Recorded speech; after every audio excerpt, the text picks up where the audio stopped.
So thanks BCAS, thanks Kinri and the team for stitching this together. So personally, I'm Devashish Khanna. I have been in family office space for 18 plus years now. Worked with 4 different families, touched upon almost all asset classes. So it's a pleasure to facilitate a discussion with our esteemed panelists who bring different perspectives. We have Amit here, who is the co-founder of Ashika Global Offices. He manages his own family office, works with about 28 global families and global governments. Then we have Rahul, who's the CIO of Metro Family Office, been in this space for about 10 odd years. Subair, veteran in the VC ecosystem, been in this for 15 odd years now, and partner at Soren. So just to begin with Rahul. So Rahul, in your case, the family has been in the business for over 4 decades. How does the family look at professional setup and your role as a CIO? So, now before I talk about my specific family, so every family's context is different, and that context really matters, right? So how your family office is set up depends on the context of the operating company and what stage of the life cycle is their operating company. It also depends on the context of the family and the life cycle of the family. Is it a nuclear family? Is it multi-generational? So my family is 3 generations, right? So it's long vertically, it's long horizontally, and it's wide horizontally. The family head of the family is in his 70s. He's had 5 decades of business experience. He's seen successes, failures. That guides the family office's pragmatism. The younger generation, ranging from their teens to their 40s, has aspiration and is more aggressive. So that provides the forward-looking direction of the family. So the family office essentially comes down filtered through all of this. The family constitution is defined, the family office charter is defined, which synthesizes down to the investment policy statement, which guides my role as a CIO, not just in preservation of wealth, also wealth creation.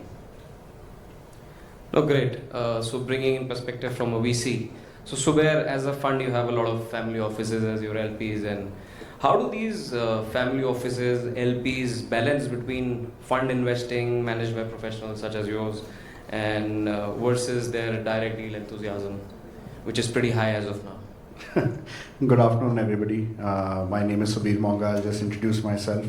I've been doing venture investing in India for over 15 years now. Started with the India arm of the Mayfield Fund way back in 2010. Effectively when Flipkart got its first check. So I've been very fortunate to see contemporary venture through cycles now. Soren is an early stage fund. It's a 1,350 crore fund set up by 2 gentlemen named Sanjay Nair and Angad Banga. Sanjay Nair used to be the CEO of Citibank until 2009, if I'm not mistaken, and then was the founding CEO of KKR, the private equity fund, when it was set up in India. He built that for over a decade and then went on to set up Soren. Angad is his co-founder. He is CEO of the Caravel Group, which is one of the top 10, top 15 shipping companies in the world. And then we've got cumulatively about 35 LPs, including families like the Hero family, Poonawalla family. We've got the Apparel Group from Dubai. We've got Henry Kravis's family office on board. We do early stage funding, Series A, Series B. These days, definition of Series A, Series B is each person's own definition. But check sizes range between 15 crores to about 70 crores, depending on size and stage of company. And we're agnostic. We do consumer, financial services, enterprise, and everything that comes along with that. I know the session before lunch is usually the toughest because everyone's hungry, but we'll try and keep this as interesting as we can. To Dave's question, I think as far as aligning interests are concerned, I think every family office will want to do something which is in their core scope of expertise. And I think where they want to partner with funds is where they may not have expertise, they may want to build expertise. And one of the best ways to do that is to partner with a fund where they come in as an LP and over a period of time they feel comfortable to actually build that expertise internally, then they would do that, or they continue to partner with the fund. And I think the 2 best examples I can give you, one who's an LP in our fund, one who's not, but Rishabh, who spoke earlier this morning, right? I mean, he was an LP in a bunch of consumer funds. I think their area of expertise as a family is consumer. So they were LPs in a bunch of funds. Now they've set up their own team to do consumer and have been doing it for many years. And so it depends. Like I think Rahul rightly said, I think it's completely dependent on each family's charter. And I think as all family offices become more and more institutionalized over a period of time, it is deeply important that as a family from day zero, you put down a charter, write down what you want to do, follow that strategy, review that every year with the family, set up a family committee where the committee actually discusses this and then puts it to work. Nobody's saying it has to be written in stone for 10 years. Review it every year, but for that year, follow the charter, because it's very easy to get pulled into stuff. Very easy. Tomorrow, some new exciting thing will show up, which is flavor of the season. You'll put money, nobody knows what happens, and you lose money behind that. So I think following a charter is very critical. That charter includes doing what is your area of expertise. That charter includes partnering with funds. The other one, which is an LP with us, which is Mr. Seksaria's family office, right? They again specialize very deeply in doing consumer, but at the slightly more growth stage of things when they do it. So we focus on the early stage, they focus on the growth stage. We partner with them. We go to them to get their inputs on the kind of things they are seeing in the market. When we look at early stage businesses, we get their inputs. And I think it becomes a win-win. So, the one thing from Mr. Chalimanga that I have read and learned is that one line which I told Sameer the other day, which is, you show me the incentive and I will show you the outcome. I think that drives everything. In life, in business, in investing, doesn't matter. When you follow that across the board, it works. And just go with that. So just taking a leaf out of your own book, which you mentioned about Rishabh. So these guys have been around for long, right? And now they have set up their own fund, which is Sharp. Are these families going to be competition for VCs going forward? They will be, and they should be, right? I think it helps us be on our toes. So I don't think it's necessarily a bad thing. I think at the end of the day, as any startup grows, if you can partner and align, I think there was a point in time in India's evolution of early stage asset class where capital didn't exist. Now capital is slowly coming to that space, but I think with the sharp boom of early stage businesses, entrepreneurship, to the extent of ease of doing business, I think more and more capital is going to be required, and I think the best way then to play it is to partner with people as opposed to competing with people. I think each person on that table brings their own level of expertise. Families will bring their expertise, potentially operationally. We will look at it more from an investing standpoint, corporate governance, things like that. And then you take it from there, right? So it eventually plays itself out. So Rahul, from your lens as a family office, you get a lot of opportunities, right? You work with funds, you do a lot of co-investing in funds, families. How do you evaluate these direct opportunities and difference with the funds? How do you invest there? So, a lot like what Subir said, it comes down to a few factors. One is inclination. What is within the mandate of the family office, what are we more inclined to do? Inclination comes with expertise and experience of the family office, right? So, my promoters are retail and consumer based. So again, like Subir was saying, a lot of direct deals that we do, whether it's pipe, whether it's in the unlisted space, will be skewed towards consumer, because we believe we have an asymmetry of information with regards to the industry or the product or the runway or the growth way. We can understand the risks better. Then there is capacity, right? One is capability of doing due diligence, and then third is capacity of monitoring the investment. They're two different things, right? Does my team have the bandwidth to do 30 investments? It doesn't, right? I'll have to spend money building out that capability. Then it makes sense to go to a fund manager. So there is part of the portfolio that we will give away to fund managers where either we don't understand it, are not confident of managing risk, so whether it's listed, credit, etc. So, for example, right? So we're not good at doing cyclical. Now, India as a story, the structural story, everybody knows. We are very cyclically weak. A lot of cycles, whether it's chemicals, pharma, etc. So we are not good at doing that. So those kind of sectors we'll give to an expert. And then we'll do due diligence on the fund manager, right? Is this the best-in-class fund manager? What is his track record? Has he seen enough business cycles to execute this theme well? And so it'll be a blend of this and essentially driving towards what my IPS risk governance are as well. Great. Amit, you manage your own family office as well and global families. Do you see a shift in trend from secrecy to transparency in these family offices and collaborating together? Absolutely. I think in last 5-7 years, particularly post-COVID, I think we have seen the nature of family office working has changed completely. We are moving more from secrecy to transparency. The new buzzword is co-investing. For example, if we invest as a family office, we always look forward for a partner who can come along with us. For example, we are expertise in financial markets. If there is a deal which is coming for financial market, we will lead that round along with the other family offices. Earlier it used to be, I want to be the richest, I'll not share the deal and I'll make my money own, right? But now I think that caring and sharing is coming in that circle. That has changed, one.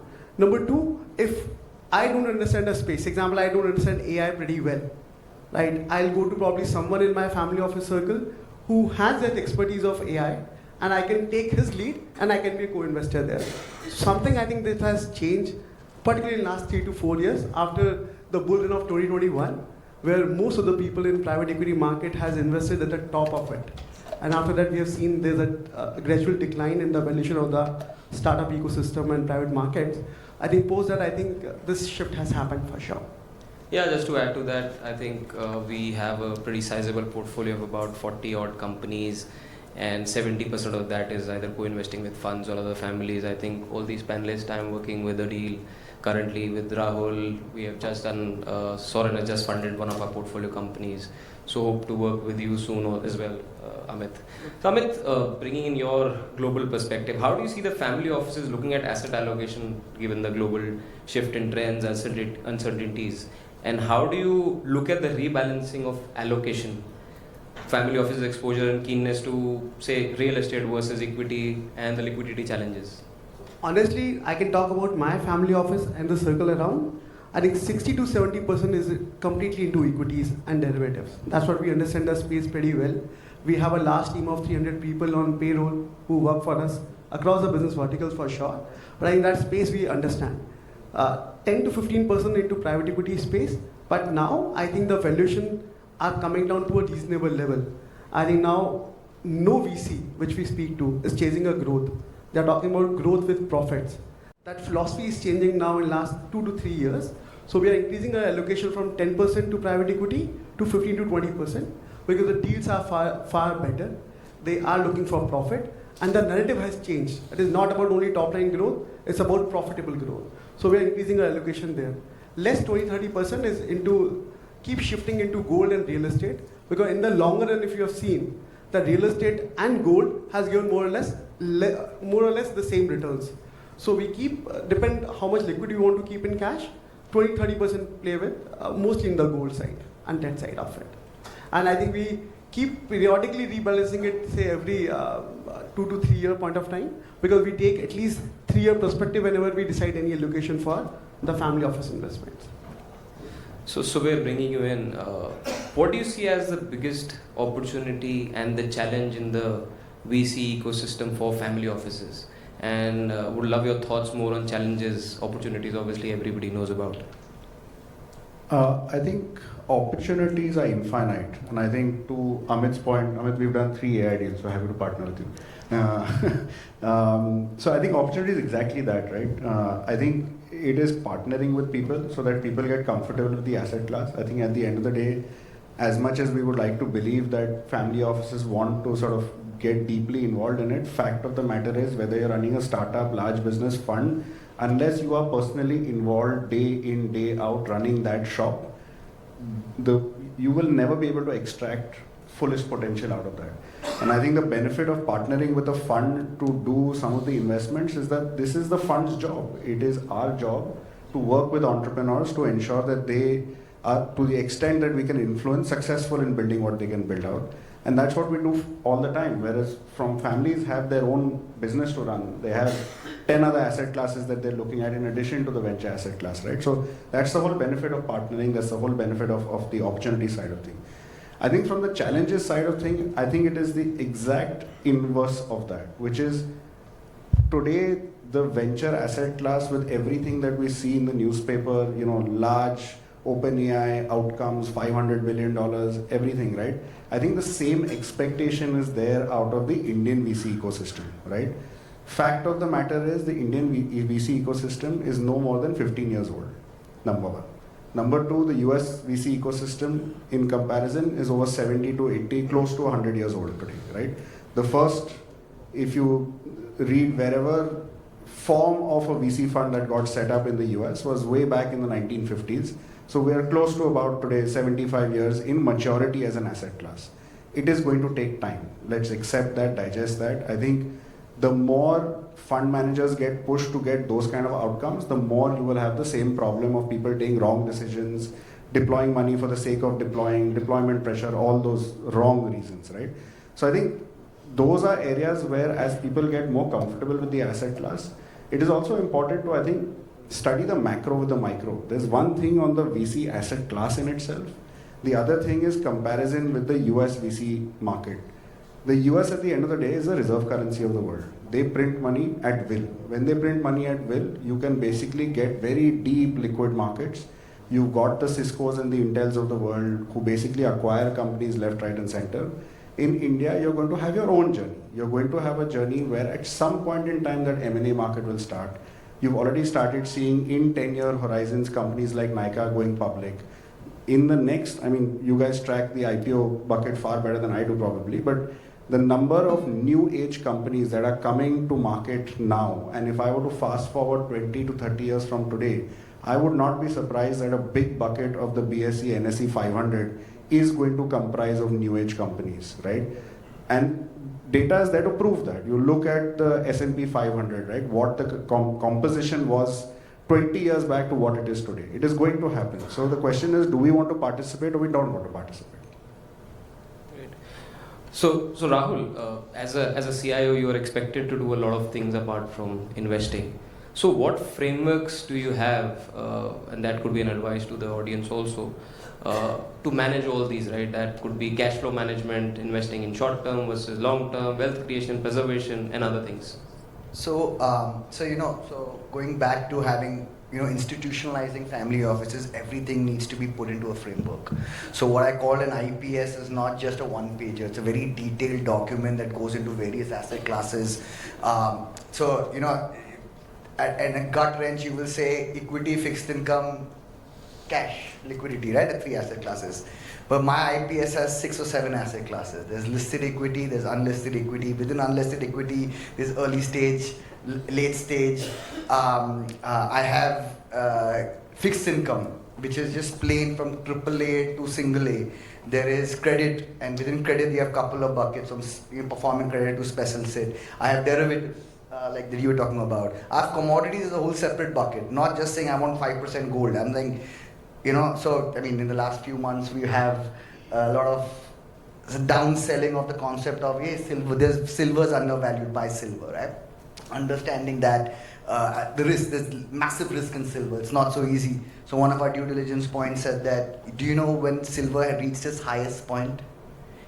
When did silver top out? It was in the January of 1980. Silver hit $50 an ounce. Today it's at 39. So if you bought silver in that run-up of the 70s, you'll be sitting on a loss for over 4 decades, right? So everything requires a different nuance, everything requires different risk, everything requires different cash flow planning. And this includes the biggest thing in the world, tax payment, tax liability. So tax is budgeted out quarter on quarter, year on year, looking forward, realistically, how much tax liability my portfolio generate. My family is very complicated. We straddle multiple geographies. We pay tax in India, Singapore, and the United States. So I have to plan that into context. So, we said, every year sitting with the family, every July end, we have this massive family office conference internally.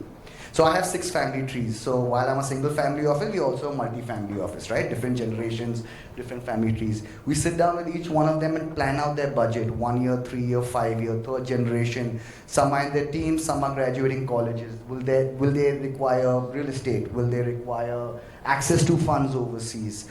Geographical diversification is an asset class on its own for us. in that sense. So everything boils down to the IPS, and the IPS it has to provide discipline and process so that, like you said, we don't get carried away and, this great trend of the last 18 months of pre-IPO. I know enough family offices who got hurt in January and February and had a bad time with that whole niche asset class, right? So we have to plan that repeatedly, but we also need the flexibility that every year we relook our own assumptions, we question ourselves, we question liquidity requirements. And there's another aspect of CIO is doing stress testing, right, of the portfolio. If I have to fire sale my entire portfolio, how much money can I generate in a week, in a month, 6 months, 1 year, 3 year, 5 year? And that's part of my risk planning, because the family office's mandate is wealth preservation and creating wealth outside of the family operating business. Right? The mandate I'm giving is family operating business is pure risk. Assume it goes to zero tomorrow, then how will the family survive multiple generations down? So that all gets boiled down and crystallized in the IPS. And again, it's not rigid. It has to be flexible. Times change. The world is changing. Geopolitical risks are compounding. So that's basically it. Yeah, I agree with you. I think so. I'm privy to the fact and the complicity of the family of Metro. So I agree with you there. Bringing in Amit. Amit, based on your cross-border experience, what global trends are Indian families most drawn to today? How are you bringing in those best practices from these global family offices? Honestly, on our startup ecosystem, we have seen a change that now in India, so I think we have divided the geographies across the world. If we want to get into an AI startup, we'll get into US and invest there in that particular fund. If you want to invest anything, any startup can be created on a scale with a cheap labor as underlying, it's India. So we can create a next Zomato of the world, we can create next Swiggy or Flipkart of the world. If we are looking for something in biotech, of course we'll move to either Europe or US on that line. So increasingly family offices are bifurcating their industries across the geographies of the world. Right? So that's what we are doing it. So I told you that if I want to follow a particular theme, I'll choose the country, which country is best for that particular theme, and we can create a multiple there. So this is how we have learned in last 2 to 3 years, because any biotech startup in India will hardly see a day of light before the all regulatory approvals come in play. Right? So of course that's what we have changed and learned over a period of time. Rahul, as a CIO, I'm always asked this question: what is the post-tax and post-fee return, right? How do these two play an impact when you're making a decision?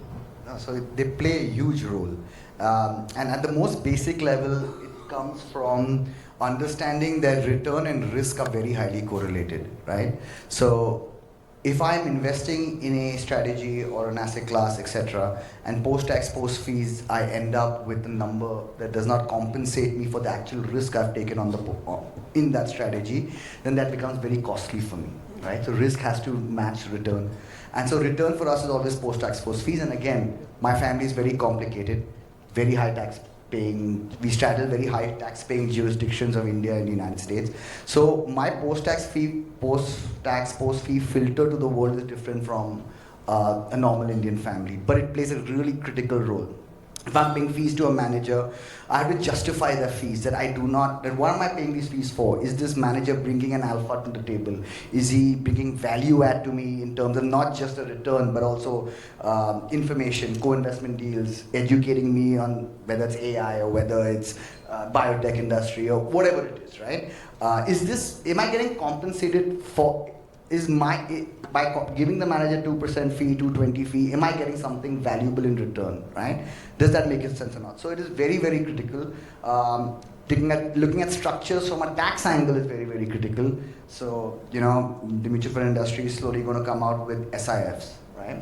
Which is going to do derivative trading. Now, inherently, that will be infinitely more tax efficient than the absolute return funds in an AIF.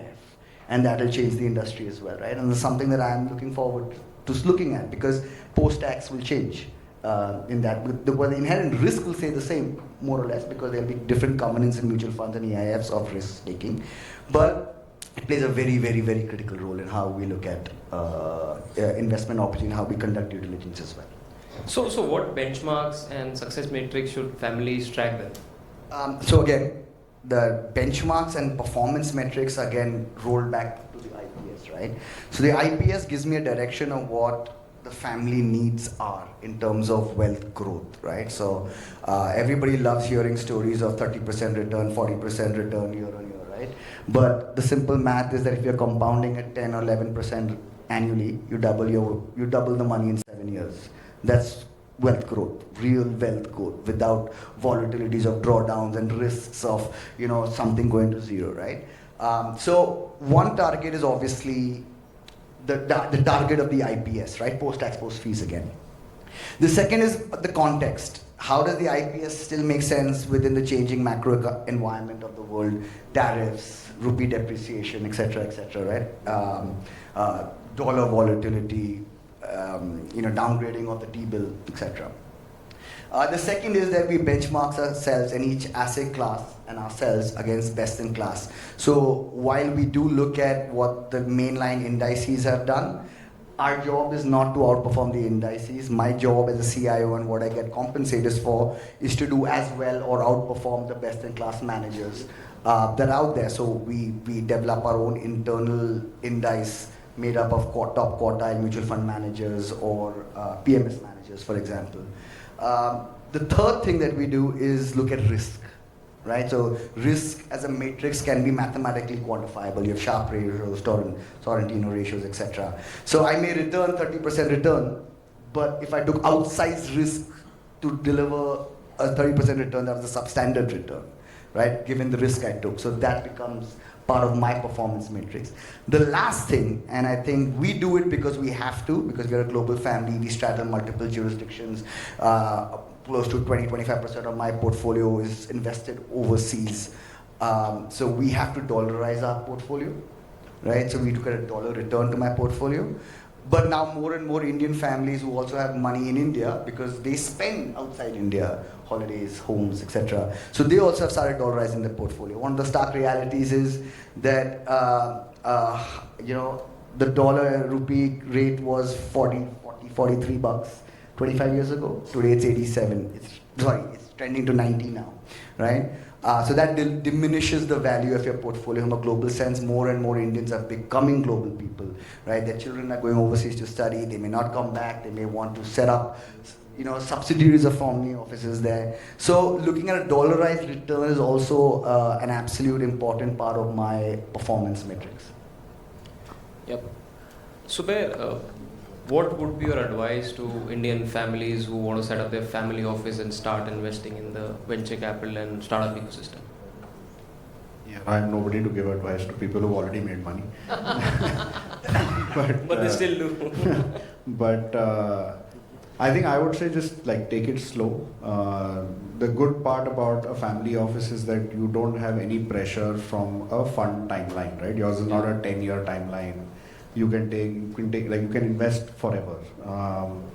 And therefore, first and foremost, maybe just focus on your area of competence. Like if you're a family that has built their wealth on fashion, just maybe focus for the first 10 investments on fashion. It's not so much about fashion, but just figuring out how an early stage company goes through its journey in its early days. And this would be even more relevant for somebody who's a second or a third gen sort of person who's setting up a family office, because it was the first generation that went through the startup journey. The second and third gen perhaps will not see that journey, and therefore they need to experience it themselves to the best from the outside, right? So go slow. Maybe if it is up your appetite and you view it as risk capital, partner with funds that will carry you along, so you get some access to risk, sector diversification as well. And I would say these would be the first two starting journeys. And once you go down that journey and you feel you're comfortable with it, it'll open up 10 other opportunities which we can go into deeper discussion on. Yeah, just to add to that, I think as you rightly mentioned, it's about the timeline, that families don't have timeline. Plus, I think so the bigger aspect is the flexibility that a family office has, right? I mean, you can do a pre-seed and then you can do a pre-IPO and you can do a mid-market. So those flexibilities are more to a family office rather than a fund. So Amit, coming back to you, how are Indian family offices maturing in terms of governance, decision making and professionalization? I think it's a long journey which has just started, I think, 2-3 years back, because I think if you go to pre-COVID era, we had hardly 3 or 4 family offices which were known. Right now we have more than 400 family offices. So I think that's a transition. It has just begun. It's the last 4-5 year journey. But still I see a lot of challenges in a family office, because when I meet a lot of family offices who work with us, somehow they are mostly a family office, not our clients, who are more a family and friends to us. They have, say, around 1,000 crore portfolio on a family office book. But still the guy who managed the fund, who managed that investment decisions, he will be around, he only earns, say, 1 lakh or 2 lakh rupees, and he make decisions for them how to invest. And I often wonder how they can make money out of it. Right? I think just the something which I don't like about it is they need, I've observed that they want more yes men show. That a guy, I taken a decision as a family office, I want was the guy who say, aapne jo kaha hai wo sahi hai. I think that practice need to be changed if we really want to immerse that as a concept. You need to have a serious professionals who understand the space pretty well from a asset allocation point of view, from a churning point of view. Because each asset class has its own cycle. Say example, you rightly said in last question, Subair has rightly said that family office has a lot of flexibility. We were very bearish in the markets, in equity markets, where we have a 60% of the portfolio from September 2024. And we have been sitting on the cash since September. Right? So we were right in doing so. We have actually preserved our portfolio by minus 20%. If I go to purely a mid-cap portfolio I'm talking about. Right? So we have that flexibility, and that only a seasoned professional can take. Not a guy who just wanted, so aapne jo kaya hai wo sahi hai. I think that has to emerge, and US took almost 50-70 years to emerge that as a concept for a family office. So Indians family office will also learn. I'm sure that's a journey. So it's just a beginning. I'm sure there's a long way to go on that professional side. Yeah, I think alignment is also very, very important. We heard Rishabh saying about carry structure for the team. These are very important aspects, and they need to have that kicker. The team has, the professional has to have a kicker so that he can work for next 10 years with the family office. Yeah, I think we have time for a few quick questions if somebody wants to ask the panel. Everybody's too hungry there. So I think so. So that's it. Thank you. Thanks everyone for being patient.